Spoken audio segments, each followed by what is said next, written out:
اس پہ میں آپ کو وعید سنا دیتا ہوں آپ صلی اللہ علیہ وسلم کی.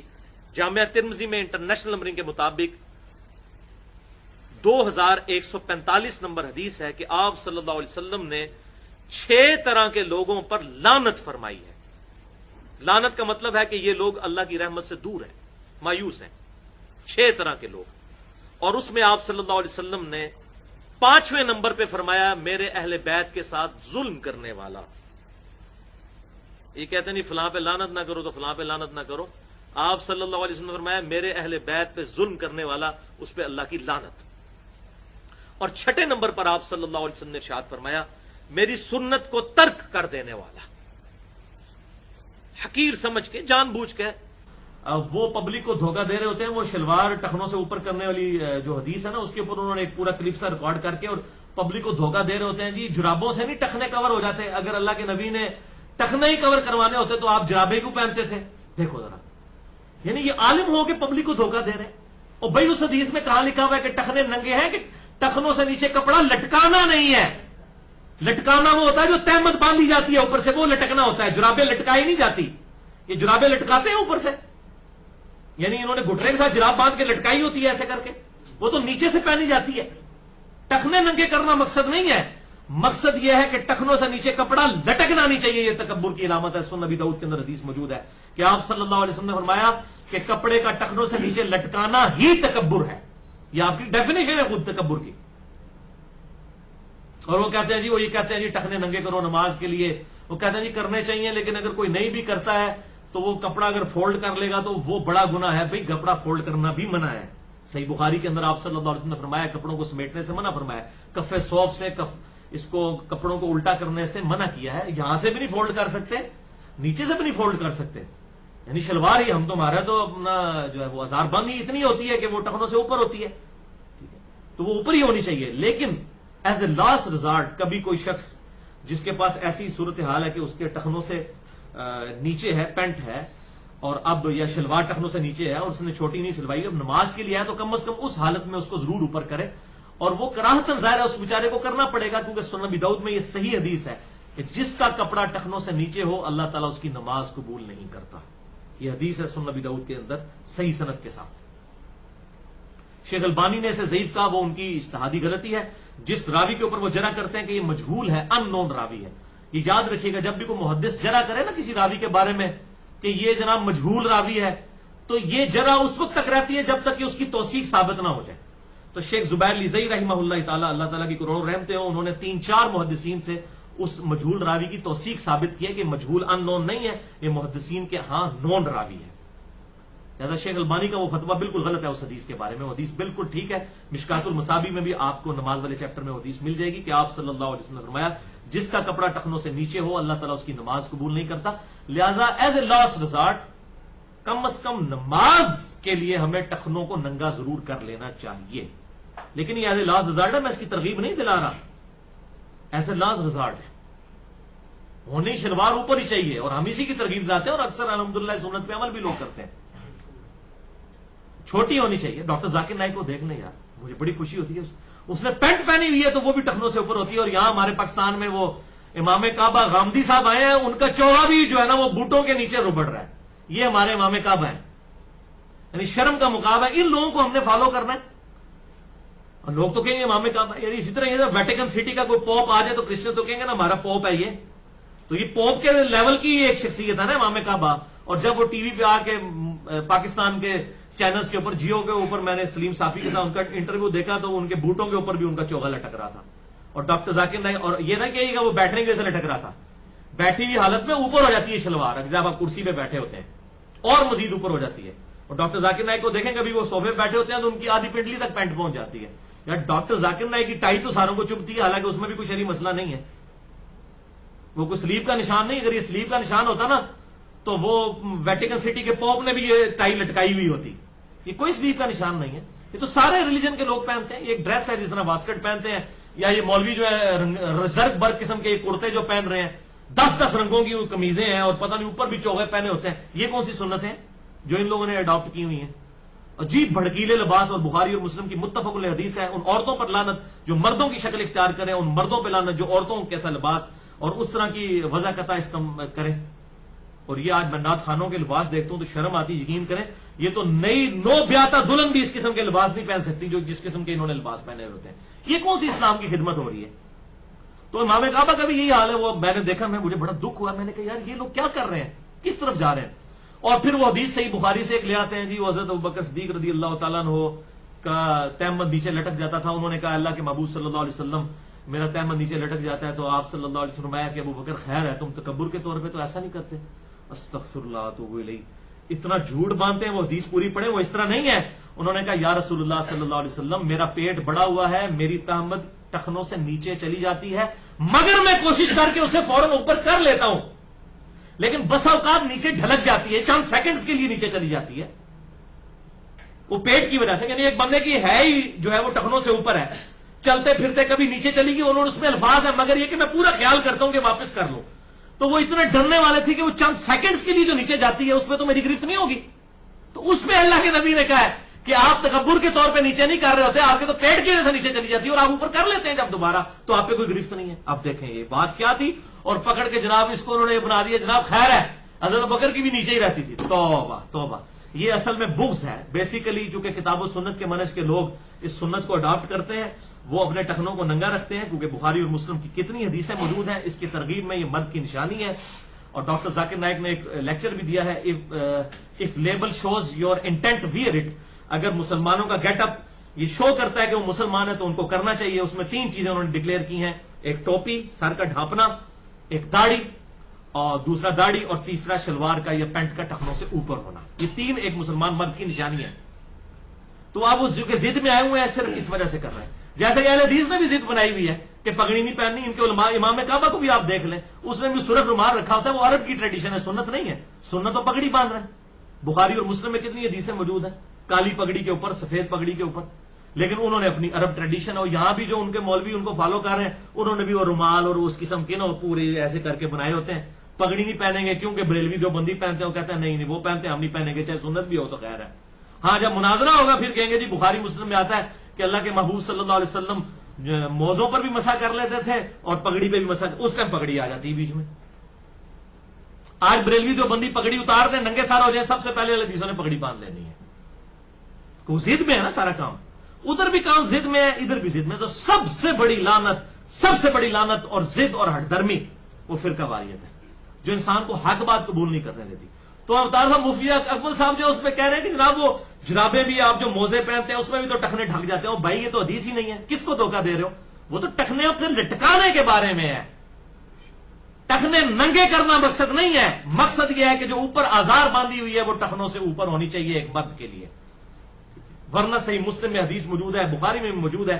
آپ صلی اللہ علیہ وسلم اللہ تعالیٰ قیامت والے دن کسی ایسے شخص کی طرف نگاہ رحمت بھی اٹھا کر نہیں دیکھے گا، اس کو پاک بھی نہیں کرے گا، اس سے کلام بھی نہیں کرے گا جس کا کپڑا ٹخنوں سے نیچے تکبر کے طور پر ہوا. یہ بات ٹھیک ہے کہ تکبر کی شرط کے ساتھ ہے، لیکن سنن ابی داؤد میں جو حدیث ہے نا کہ ٹخنوں سے کپڑا نیچے کرنا ہی تکبر ہے، یہ آپ صلی اللہ علیہ وسلم نے اس کو خود تکبر ڈیفائن کیا ہے.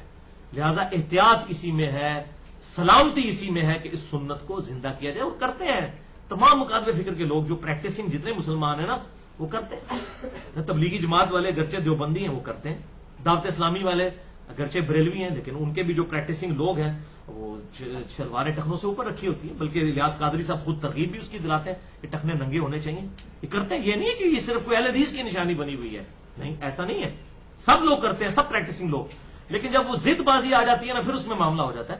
اس میں یہ ہے کہ افضل تو ہے آدھی پنڈلی تک، لیکن وہ صحیح مسلم میں حدیث ہے آدھی پنڈلی تک افضل ہے، اور آدھی پنڈلی سے لے کر ٹخنوں تک کچھ گناہ کی بات نہیں، لیکن ٹخنوں سے نیچے آدھ میں ہے تکبر کے طور پر، اور یہ تکبر کی ڈیفینیشن میں آتا ہے. لیکن یہ یاد رکھیے گا خدا کے لیے کسی پہ آپ نے فتویٰ نہیں لگانا. یعنی اگر کسی کا کپڑا ٹخنوں سے نیچے لٹک رہا ہے آپ نے یہ نہیں کہنا یہ متکبر ہے، کیونکہ بہرحال تکبر دل کی کیفیت کا نام ہے. اگر کوئی شخص فیشن کے طور پہ بھی ٹخنوں سے نیچے کپڑا کرتا ہے نا تو ہم اسے بھی متکبر نہیں کہیں گے، ہم یہ کہیں گے سنت کے معاملے میں سستی کر رہا ہے، جب تک کہ اسے تکبر وہ خود تکبر کہتے ہوئے نہ کہنا شروع کر دے. یہ تکبر کیوں تھا؟ اگلے زمانوں میں کپڑا بہت مہنگا ہوتا تھا اور پرانے بادشاہ جو ہوتے تھے نا وہ بڑے بڑے چوغے پہنتے تھے اور پیچھے ان کے کئی ملازم ہوتے تھے جو ان کی وہ نا بڑی بڑی گون اٹھا کے چل رہے ہوتے تھے. ان کو ٹیل کیریئر کہا جاتا تھا، ٹیل کیریئر، ان کی دم کو اٹھانے والے.